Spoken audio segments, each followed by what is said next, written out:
नमस्कार, आप देख रहे हैं इंडिया न्यूज। आपके साथ मैं हूं शुभ्रा सुमन। शुरुआत कर रहे हैं प्रयागराज की एक खबर से।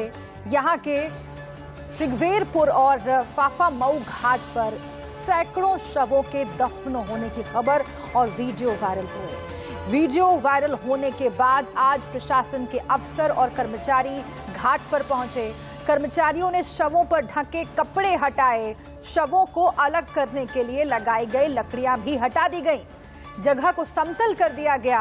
वीडियो वायरल होने के बाद यहां मीडिया की टीम कवरेज के लिए पहुंच रही थी। कहा यह जा रहा है कि ऐसा इसलिए किया गया ताकि ये पता ना चल सके कि यहां शव दबे हुए हैं। प्रशासन ने इसे कार्रवाई पर अब तक कोई सफाई नहीं दी है, लेकिन सवाल तमाम खड़े हो रहे हैं।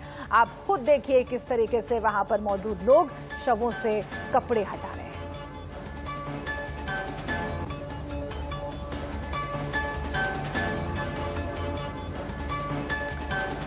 और आइए बात करते हैं उस बीमारी की जिसने पूरे देश में इस तरह के भयावह हालात पैदा कर दिए हैं, लेकिन अब खतरा उससे भी आगे बढ़कर ब्लैक फंगस तक पहुंच गया है। कोरोना के बीच ब्लैक फंगस का कहर देश में लगातार बढ़ता जा रहा है। देश की राजधानी दिल्ली में जहां 500 से ज्यादा केस अब तक सामने आ चुके हैं, तो वहीं महाराष्ट्र, बिहार, यूपी समेत अब तक देश के 18 राज्य हैं जहां पर ब्लैक फंगस के मामले लगातार बढ़ रहे हैं। नागपुर में बीते 15 दिन में 26 लोगों की मौत ब्लैक फंगस से हो चुकी है, तो वहीं पुणे में 574 नए मामले सामने आ चुके हैं। बात लखनऊ की करें तो यहां 13 नए मामलों के साथ 8 लोगों की मौत ब्लैक फंगस से हुई है। वहीं यूपी के कई अन्य शहरों में भी ब्लैक फंगस तेजी से पैर पसार रहा है। महाराष्ट्र ने भी इस संकट को महामारी घोषित कर दिया है।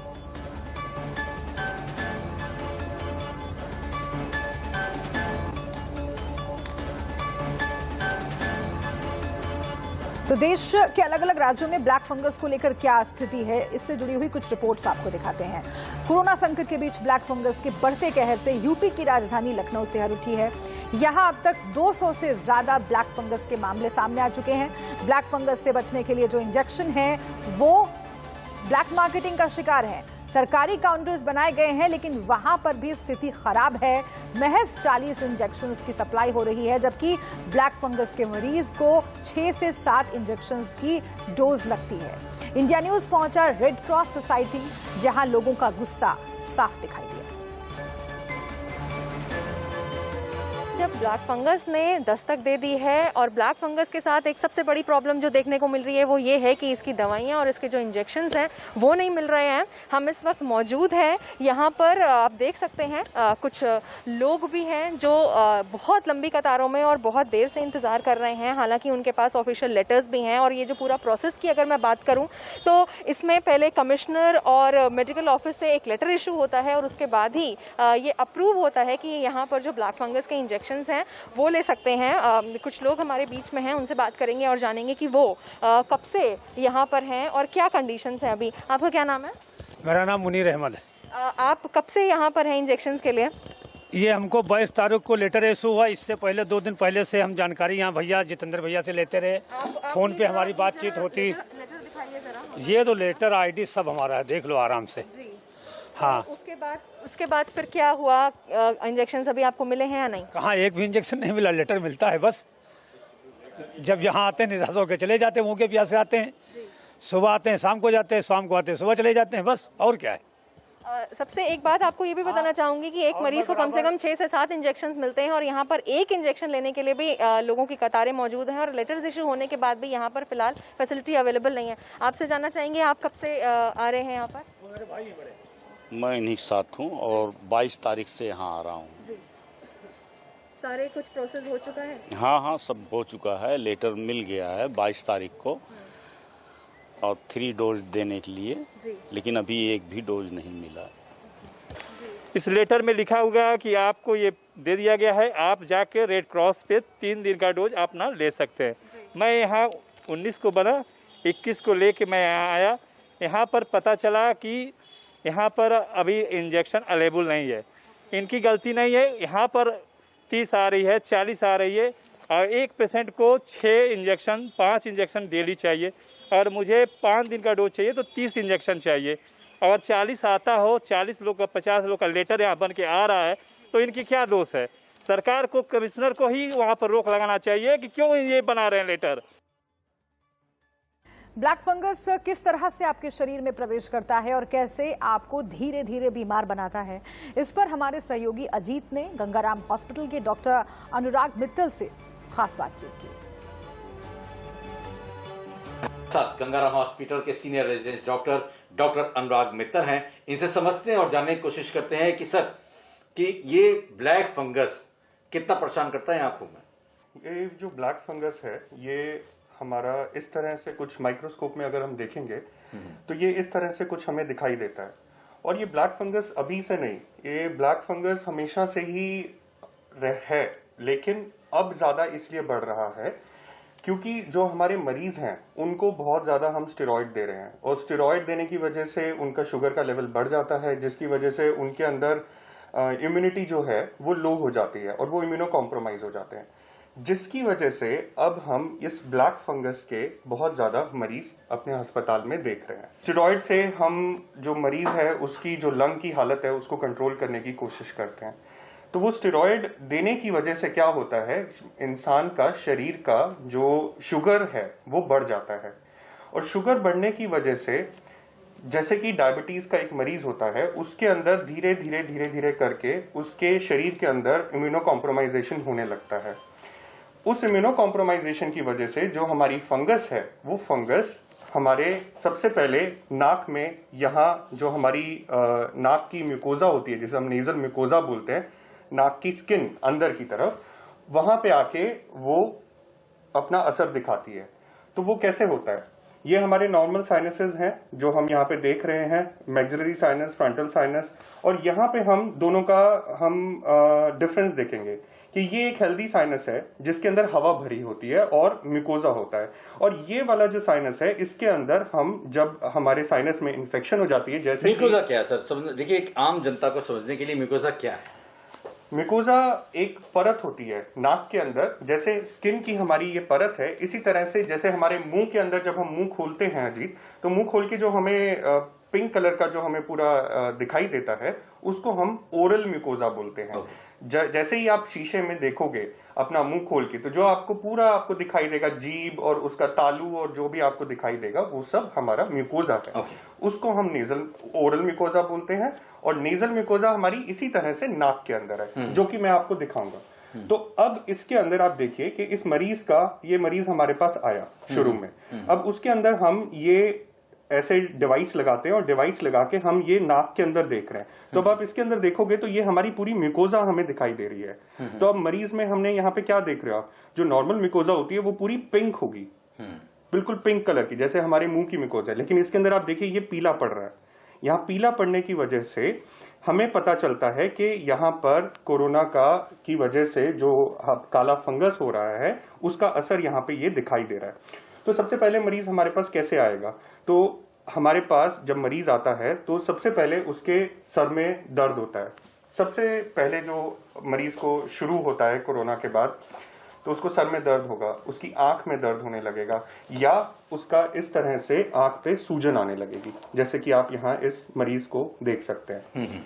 इसके बाद जब मरीज हमारे पास आया और हमने देखा कि उसके अंदर हमें ये सारी चीजें दिखाई दे रही हैं, फिर हम क्या करते हैं, हम उसकी एंडोस्कोपी करते हैं, जो कि हमारा जो ईएनटी डिपार्टमेंट है वो एंडोस्कोपी करता है। तो जब हम वो कैमरा होता है, दूरबीन जिसको बोलते हैं, तो वो दूरबीन हम नाक के अंदर डालते हैं और नाक के अंदर हमें कुछ इस तरह का दिखाई देता है। और ये क्या है, ये वो काला काला फंगस है जिसकी हम बात कर रहे हैं। अब उसके बाद क्या होगा, हम यहाँ से सैंपल लेंगे नाक के अंदर से, जो म्यूकोजा, नेजल म्यूकोजा में जिसकी बात कर रहा हूँ। उसके बाद क्या होगा, हम इसको माइक्रोबायोलॉजी के डिपार्टमेंट में भेजेंगे और वहां से हमें ये फंगस है, जो फंगस आप इसको देखिए, ये हमारा फंगस है जो हमें वहां पे माइक्रोबायोलॉजी में दिखाई देगा, जिससे कि हमें पता चलेगा कि कंफर्म हो जाएगा कि ये म्यूकर माइकोसिस है, काला फंगस। उसके बाद हम क्या करेंगे, उसी का एक टुकड़ा हम हिस्टोपैथोलॉजी में भेजेंगे और वो हमें कुछ इस तरह से दिखाई देगा कि उसने हमारी नसों को भी खा गया है वो, और वो यहाँ पे हमें ये दिखाई दे रहा है इस इमेज के अंदर। क्या नसों को खा जाता है ये ब्लैक फंगस? वो नसों से ही बढ़ता है, नसों से ही अपना रास्ता निकालता है। मेनली जो हमारी ब्लड वेसल्स होती हैं, उसकी ये जो प्रॉपर्टी है उसको हम बोलते हैं एंजियो इन्वेजन। तो यहाँ पे आप इस स्लाइड में देख सकते हैं, ये हिस्टोपैथोलॉजिकल स्लाइड है। इसमें आप देख सकते हैं कि यहाँ पे ये हमारी ब्लड वेसल है और यहाँ पे हमारा एंजियो इन्वेजन हुआ है। ठीक है। इसके बाद जब हमें पता लग जाता है कि मरीज को ये काला फंगस है, म्यूकोरमाइकोसिस, तो हम क्या करते हैं, उसके बाद हम इसका ट्रीटमेंट शुरू करते हैं, जो कि है एम्फोटेरेसिन बी। ये दो तरह का होता है, एक प्लेन एम्फोटेरेसिन बी होता है, एक लाइपोसोमल होता है। तो ये एम्फोटेरेसिन बी इंजेक्शन हम मरीज को देना शुरू करते हैं। तो देश के कई राज्यों में ब्लैक फंगस को लेकर बुरे हालात हैं, कई राज्यों ने इसे महामारी घोषित किया है। इस बीच महाराष्ट्र के हेल्थ मिनिस्टर राजेश टोपे के मुताबिक राज्य में ब्लैक फंगस के केस लगातार बढ़ रहे हैं, दवाओं की भी कमी हो रही है। आप खुद सुनिए। आज की स्थिति ऐसी है कि म्यूकोरमाइकोसिस के कुल मिला के महाराष्ट्र में 2245 इतने केसेस आज रजिस्टर्ड है। सेकेंड, इसमें डेवलपमेंट एक है कि हमने हमारे स्वास्थ्य विभाग गवर्नमेंट ऑफ महाराष्ट्र ने ये डिजीज़ म्यूकोरमाइकोसिस को हम नोटिफाइड डिजीज़ बोल के उसका एक अलग स्पेसिफिक नोटिफिकेशन इशू किया है, जिसके तहत हर कोई पेशेंट म्यूकोरमाइकोसिस का हमारे स्वास्थ्य विभाग में रजिस्टर होगा और उसके पूरा ट्रीटमेंट के हद तक भी हमारे को पूरी मालूमात, अपडेटेड इंफॉर्मेशन, पूरी मालूमात होगी। और अब बात करते हैं एक ऐसे विवाद की जो कोरोना से, उसके इलाज से जुड़ा हुआ है। दिल्ली में आज एम्स के रेजिडेंट डॉक्टर्स की एसोसिएशन ने रामदेव के खिलाफ प्रोटेस्ट किया। एलोपैथी और डॉक्टर्स पर रामदेव के बयान के खिलाफ डॉक्टर्स में गुस्सा है। एम्स के डॉक्टर्स ने रामदेव को एक लेटर भी लिखा है। डॉक्टर्स का कहना है कि रामदेव अपनी फर्जी दवा कोरोनिल बेचने के लिए दुष्प्रचार कर रहे हैं।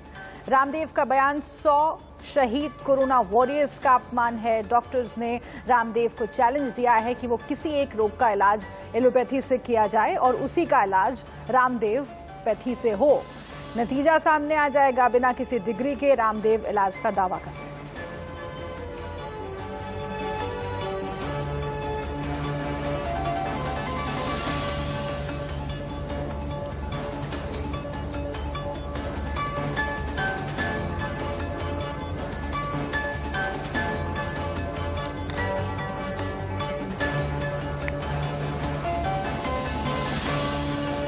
$1200 डॉक्टर्स हैं, पता नहीं उन्होंने कहां से डाटा लिया, जिसमें उन्होंने कहा कि 1200 डॉक्टर्स 2 वैक्सीनेशन की डोज के बावजूद भी एक्सपायर हो गए। तो ये बयान हमारे देश के लोगों के ऊपर कितना प्रभाव डाल सकता है, ये आप समझ सकते हैं। जबकि हमारे पूरे देश के जो हमारे प्रधानमंत्री हैं वो ये बार बार ये कह रहे हैं कि वैक्सीनेशन कराइए, जनता में एक डर है, फिर भी वैक्सीनेशन के लिए बोल रहे हैं। तो ऐसा बयान बाबा रामदेव का जनता के ऊपर एक बहुत गलत असर डालेगा और हमारे डॉक्टर्स का जो लगातार अपमान हो रहा है उसके प्रति हम आज विरोध कर रहे हैं, जो कि बहुत ही गलत है। बाबा रामदेव को माफ़ी मांगनी चाहिए और सरकार को सख्त से सख्त उनके ऊपर कार्रवाई करनी चाहिए। तो डॉक्टर्स का गुस्सा आपने देखा। दरअसल एलोपैथी को दिवालिया और स्टूपिड साइंस बताने वाले रामदेव की मुश्किलें कम होने का नाम नहीं ले रही हैं। आईएमए के सभी डॉक्टर्स रामदेव के खिलाफ लामबंद हो गए हैं। दिल्ली के अलावा और भी कई जगह रामदेव के खिलाफ पुलिस में शिकायत दर्ज कराने की तैयारी चल रही है। विवाद के बाद बाबा रामदेव ने आईएमए यानी इंडियन मेडिकल एसोसिएशन के नाम खुली चिट्ठी लिखी है। इस चिट्ठी में रामदेव ने आईएमए के डॉक्टर्स से 25 सवाल पूछे हैं। इन सवालों में रामदेव ने ब्लड प्रेशर, सिर दर्द और पायरिया जैसे रोगों का जिक्र किया है। 25 सवालों में पूछा गया है कि क्या एलोपैथी में hypertension, hepatitis, liver, psoriasis, sugar, तनाव आदि का स्थायी इलाज है। बाबा रामदेव के 25 सवालों के बाद अब चिकित्सक आक्रोश में दिख रहे हैं।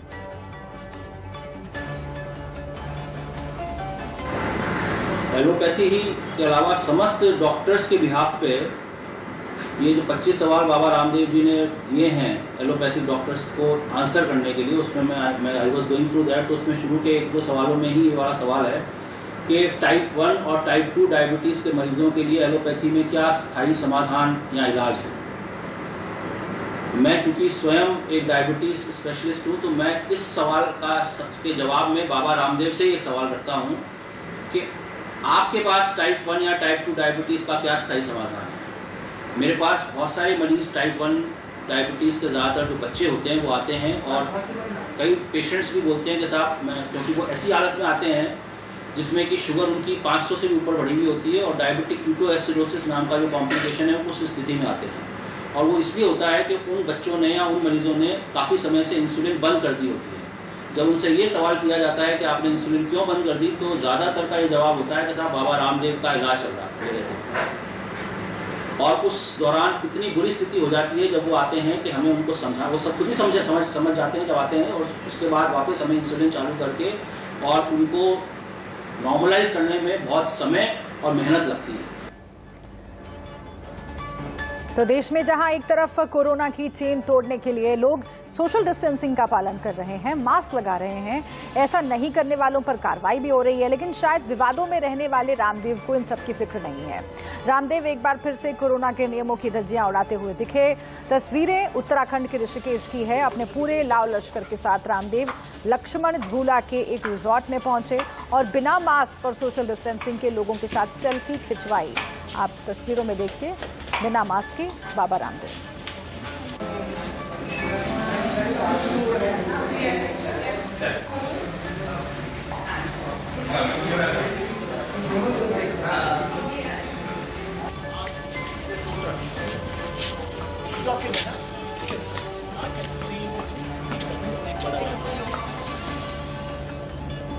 महाराष्ट्र में कोविड केस कम होने के साथ ही उद्धव सरकार अब मौजूदा प्रतिबंधों को कम करने पर विचार कर रही है। सूत्रों के मुताबिक महाराष्ट्र में चरणबद्ध तरीके से बंदिशों को हटाने पर चर्चा चल रही है। अगर सब कुछ ठीक रहा तो 1 जून से अनलॉक की प्रक्रिया सूबे में शुरू हो सकती है। हालांकि पिछली बार से सबक लेते हुए उद्धव सरकार फूंक फूंक कर कदम रख रही है। मेरी सहयोगी उर्वशी खोना ने महाराष्ट्र सरकार में कैबिनेट मंत्री विजय वडेट्टीवार से बातचीत की। 1 जून से किस तरह से पूरी लॉकडाउन को लेकर चीजें होगी, इसको लेकर मेरे साथ महाराष्ट्र के कैबिनेट मिनिस्टर मिस्टर विजय वडेट्टीवार जुड़े हैं। आइए इनसे बात करते हैं और जानते हैं सर क्या होगा 1 जून से, किस तरह से अनलॉक फेजेस शुरू होने वाले हैं या लॉकडाउन कंटिन्यू होगा? देखिए महाराष्ट्र में करीबन 13 डिस्ट्रिक्ट ऐसे कि वो जो रेड जोन में है और उसमें तो कुछ रिलैक्सेशन देने का सवाल ही नहीं। हम लोग उसमें और कुछ कंटेनमेंट जोन तैयार करके उसको ज़्यादा रिस्ट्रिक्ट करने की हमारी कोशिश चल रही है। रहा बाकी जिलों में तो उसमें कुछ निश्चित रूप से उनको रिलैक्सेशन देना पड़ेगा। ये किसी लिए कि आज अभी इंडस्ट्री हो या लोगों का रोजगार हो, बहुत सारे काम करने वाले मजदूर है, खेती का काम है, किसान के प्रॉब्लम है, इन सबको ध्यान में रखते हुए थोड़ा इसमें शिथिलता लानी पड़ेगी, उसमें कुछ कम करना पड़ेगा। जो हमने गाइडलाइंस दिया है ये हमने अभी सोचा है। इस बारे में आने वाले 3-4 दिन में, अभी 1 जून तक तो है, एक 29 तारीख को 28-29 तारीख को हम इसके बारे में मीटिंग होगी, चर्चा होगी।